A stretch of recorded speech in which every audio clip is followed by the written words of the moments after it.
Hello everyone, कैसे हैं आप सब लोग? ठीक ही होंगे। मैं हूं हेली और आज हम पढ़ेंगे एक ऐसा यूनिट जो कुछ स्टूडेंट्स के लिए बोरिंग है क्योंकि यार पढ़ने नहीं पड़ता, पर हम आज उसे बनाएंगे इंटरेस्टिंग और उसके सारे कॉन्सेप्ट्स करेंगे clear. So let's get started. जो छोटी छोटी चीजें जो बहुत इंपॉर्टेंट है वो हम पहले देख लेते हैं। So guys, we know that charges are of two types. One is positive charge and another is negative charge. And unit of charge is coulomb. जैसे कि मैग्नेट्स में होता है कि दो नॉर्थ पोल और दो साउथ पोल को हम पास लाएंगे तो रिपल्जन होगा, और नॉर्थ पोल साउथ पोल को पास लाएंगे तो अट्रैक्शन होगा। Same in charges, positive positive charge, negative negative charge को पास लाएंगे तो होगा रिपल्जन, और पॉजिटिव नेगेटिव को पास लाएंगे तो होगा अट्रैक्शन। इलेक्ट्रॉनिक चार्जेस प्लस और minus 1.6 into 10 to power minus 19 coulomb. हम देखेंगे अब प्रॉपर्टीज ऑफ चार्जेस। फर्स्ट है क्वांटाइजेशन ऑफ चार्ज।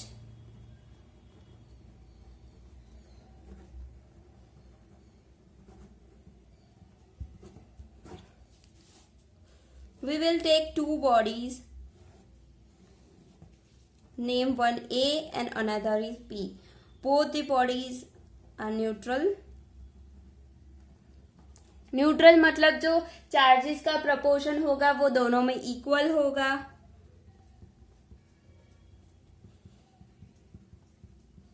शांति से तो बैठने वाले नहीं हैं हम, कुछ तो कांड करेंगे भाई। तो चलो, ये एक नेगेटिव चार्ज उठा के रखा हमने बी पे, तो यहाँ हो गया पॉजिटिव और यहाँ एक नेगेटिव और इंक्रीज हो गया। चलो भाई, तो अब ए और बी पे चार्ज क्या हुआ? यहाँ पे एक पॉजिटिव इंक्रीज हुआ, यहाँ पे एक नेगेटिव इंक्रीज हुआ, तो यहाँ पे हुआ प्लस और यहाँ पे हुआ माइनस। फिर से ये करेंगे, माइनस चार्ज नेगेटिव चार्ज लेके बी पे रखा तो यहाँ एक पॉजिटिव इंक्रीज हुआ और यहाँ पे एक नेगेटिव, तो यहाँ हम 2 लिख सकते हैं 2e और यहाँ पे माइनस 2e।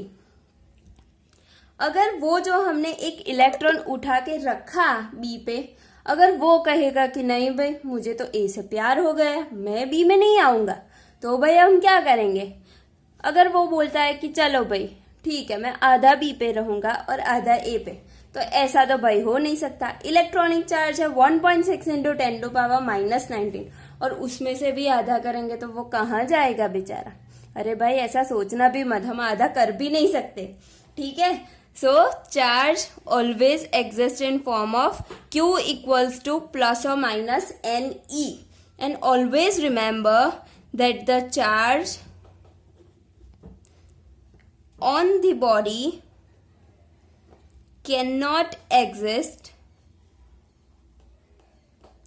in decimal और फ्रैक्शन। ठीक है, चलो भाई एक क्वेश्चन कर लेते हैं, ज्यादा समझ में आ जाएगा कि how many electrons will have a total charge of 1 coulomb. So हमें पूछा गया है कि 1 कूलम चार्ज में टोटल कितने इलेक्ट्रॉन्स प्रेजेंट होंगे। तो हमें दिया गया है Q, हमें n फाइंड करना है और E की वैल्यू हमें पता है। तो 1 अपॉन E की वैल्यू क्या है? 1.6 into 10 to power minus 19 equals to n। तो क्या आएगा answer? 6.25 into 10 to power 18 electrons. So 1 coulomb charge में इतने इलेक्ट्रॉन्स प्रेजेंट होंगे। ऐसे क्वेश्चंस आप और भी कर सकते हैं। दूसरी प्रॉपर्टी देखते हैं, कंजर्वेशन ऑफ चार्जेस। हेडिंग से ही पता चलता है कि कंजर्व करना, और यहाँ पे बात किसकी हो रही है? चार्जेस की। तो हमें चार्जेस को कंजर्व करना है, तो ले लेते हैं एक आइसोलेटेड बॉडी। आइसोलेटेड बॉडी मतलब वो कोविड-19 का सेंटर है, ना कोई आ सकता है और ना ही कोई बिना नेगेटिव रिपोर्ट के जा सकता है। ठीक है, तो इसमें होगा कि the net charge on the body remains constant, क्योंकि भाई अंदर कोई जा भी नहीं सकता और कोई बाहर भी नहीं आ सकता, और अंदर जो चार्जेस है वो इक्वल प्रोपोर्शंस में है। ठीक है, अंदर जितने भी चार्जेस है वो न्यूट्रल बॉडी की तरह इक्वल प्रोपोर्शन में है, तो वो जो नेट चार्ज हुआ वो कांस्टेंट हुआ। ठीक है, अब देखते हैं इस यूनिट का पहला मजेदार टॉपिक जो है हमारा कूलम्ब्स लॉ। भाई कूलम्ब्स लॉ क्या कहता है, पहले ले लेते हैं 2 पॉइंट चार्जेस, एक है +Q1 और दूसरा भी पॉजिटिव ले लेते हैं +Q2। ठीक है, इन दोनों के बीच की दूरी है r। तो हमने अभी देखा कि अगर दो पॉजिटिव होंगे या दो नेगेटिव होंगे तो रिपल्जन होगा। ठीक है, अब ये वाला जो Q1 है वो Q2 पे फोर्स किस डायरेक्शन में लगाएगा, इस डायरेक्शन में, और जो Q2 वाला है वो Q1 पे इस डायरेक्शन में लगाएगा। अगर हमने दो नेगेटिव लिए देन ऑल्सो सेम कंडीशन। अगर ये हमने पॉजिटिव लिया, Q1 positive and Q2 is negative, दूरी भी सेम है r, तो अब क्या होगा, अब अट्रैक्शन होगा तो फोर्स की डायरेक्शन हो जाएगी चेंज। ठीक है, तो कोलंबियन सर क्या कहते हैं कोलंबियन लॉ में कि ये जो फोर्स है the electrostatic force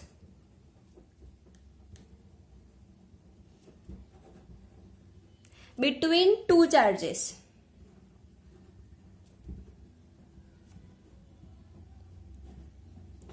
is directly proportional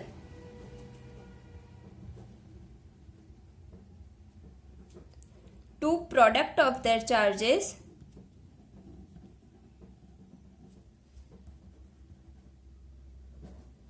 and inversely proportional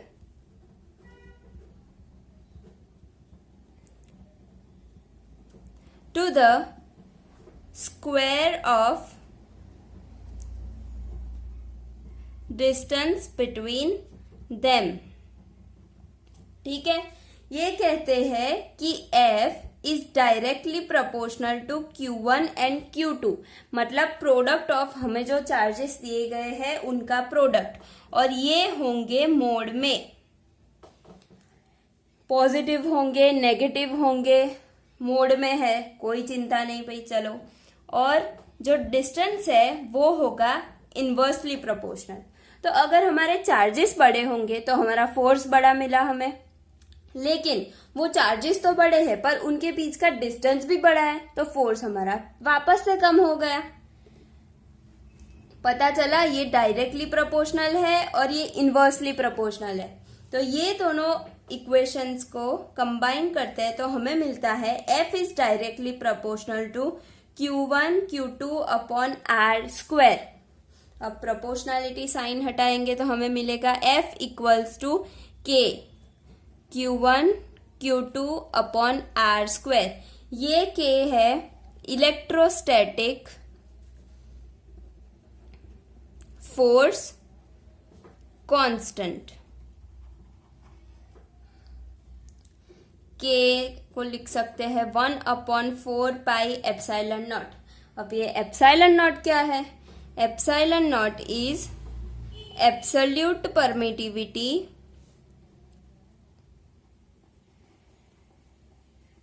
of free space. ठीक है, ε0 means absolute permittivity of free space.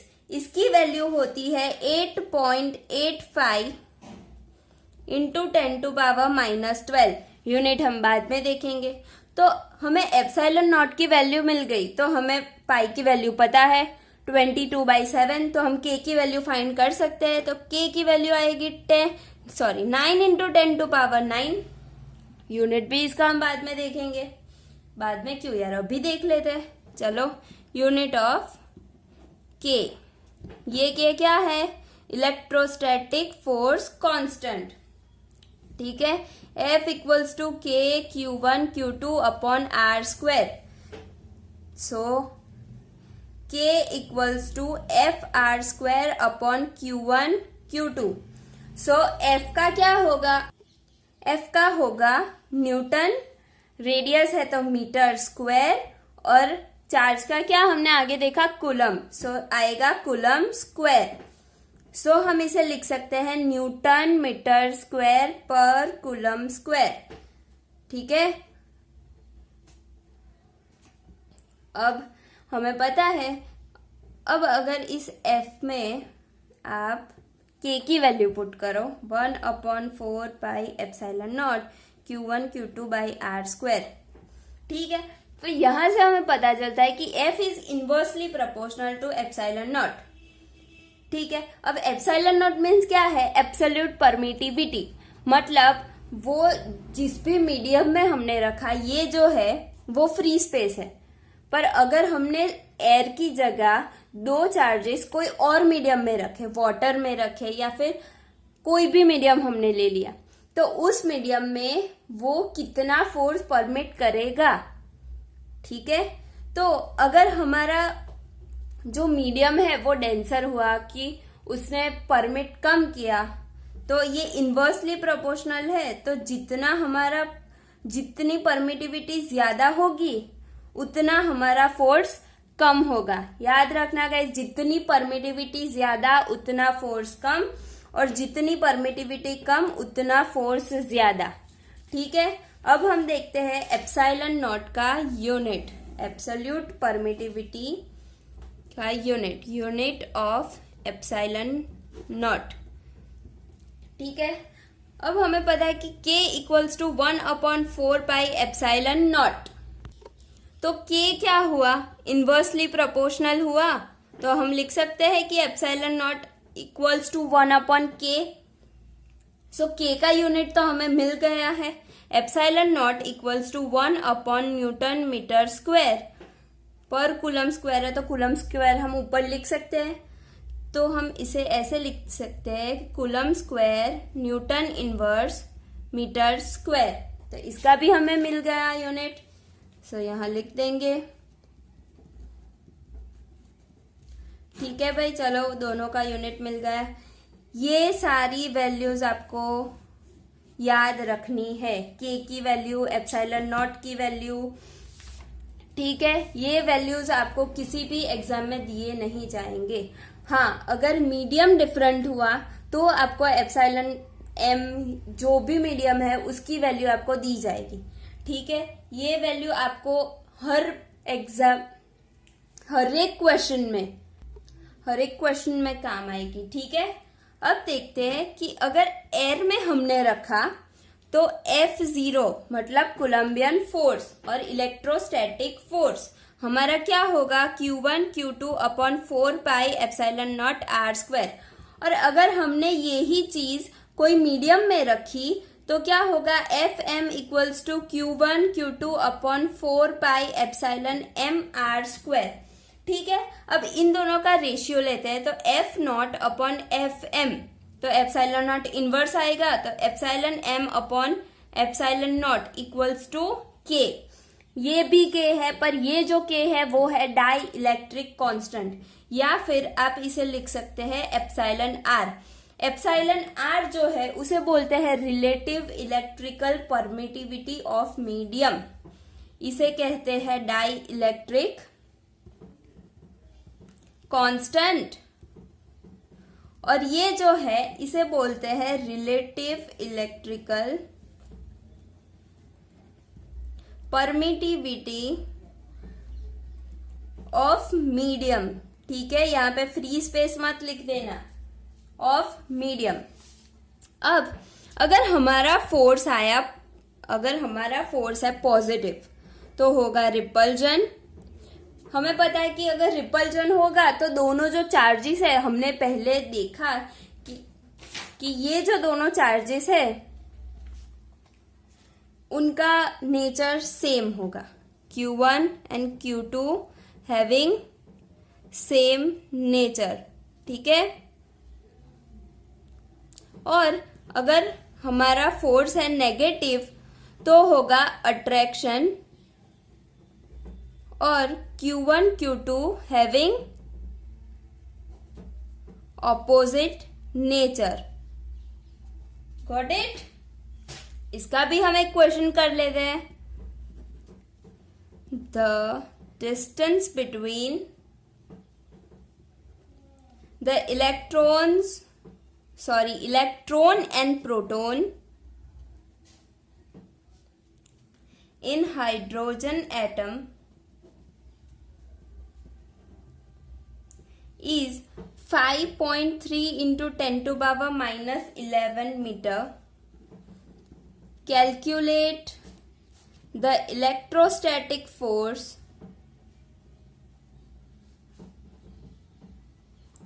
of attraction between them. ये हमारा हुआ Q1 और ये हमारा हुआ Q2। तो उन दोनों के बीच की जो दूरी है R, वो हमें दी गई है। R equals to 5.3 into 10 to power minus 11 metre. तो भाई हमें फोर्स फाइंड करना आता है। F equals to 1/4 pi epsilon naught Q1 Q2 upon R square. हमें इसकी वैल्यू तो हाँ भाई हमें याद है, 9 इंटू 10 टू पावर 9। ये जो है वो 1.6 इंटू 10 टू पावर माइनस 19 का स्क्वायर, और ये होगा 5.3 into 10 to power minus 11 square.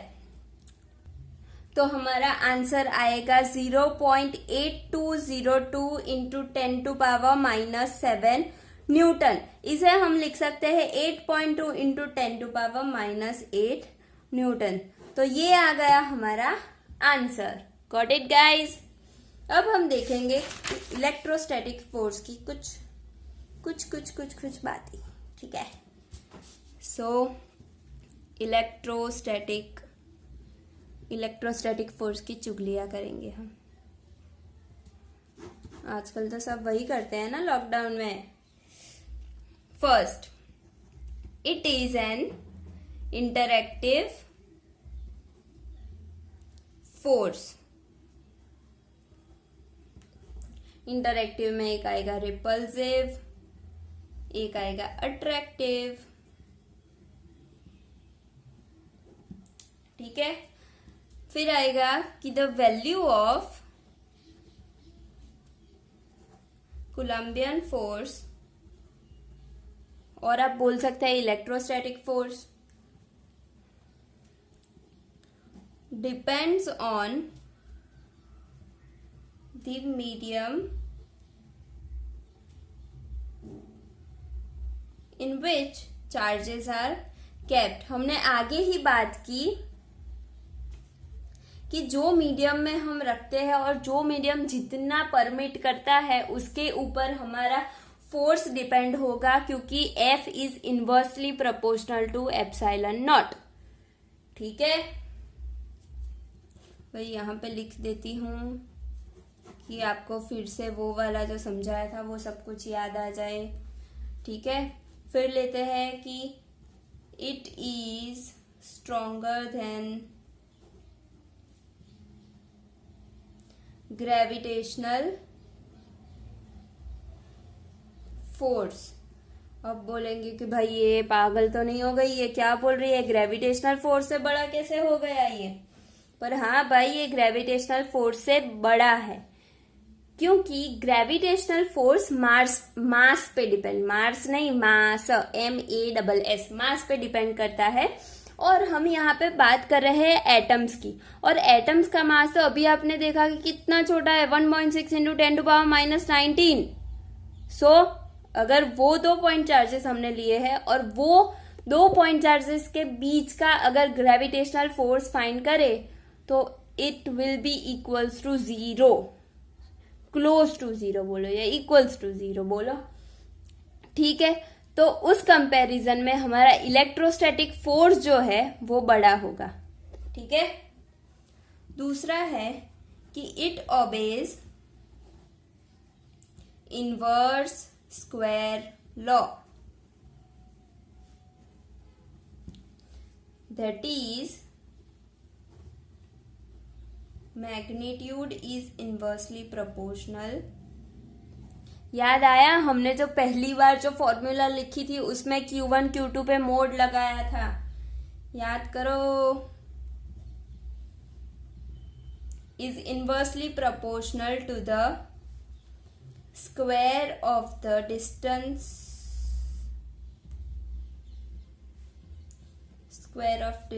between the bodies. ठीक है. अब दूसरा है कि the electrostatic force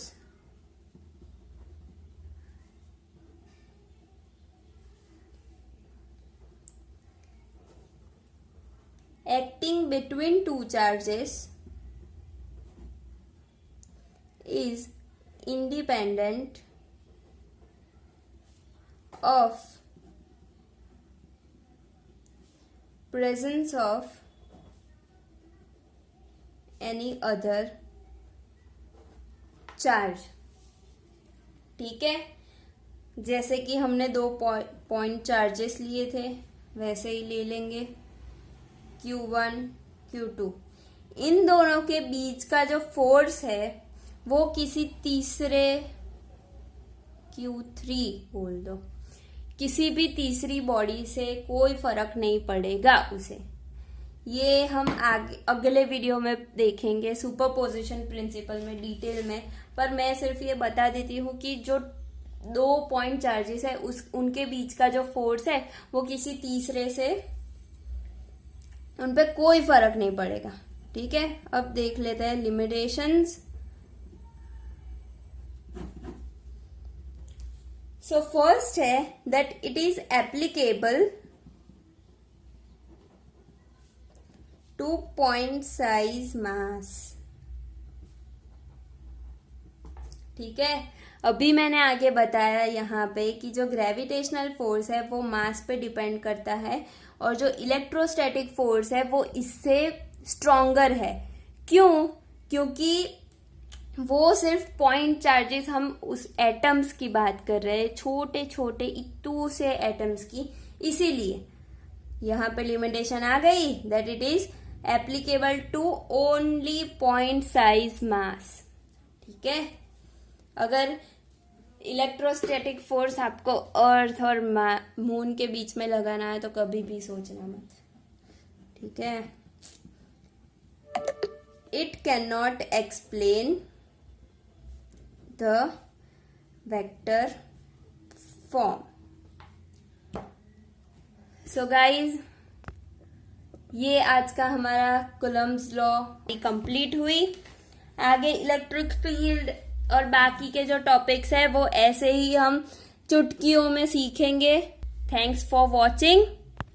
और अगर आपको मेरा वीडियो पसंद आया तो लाइक शेयर सब्सक्राइब जरूर कर. और अगर कोई डाउट है तो कमेंट सेक्शन में कमेंट करना मत भूलिएगा.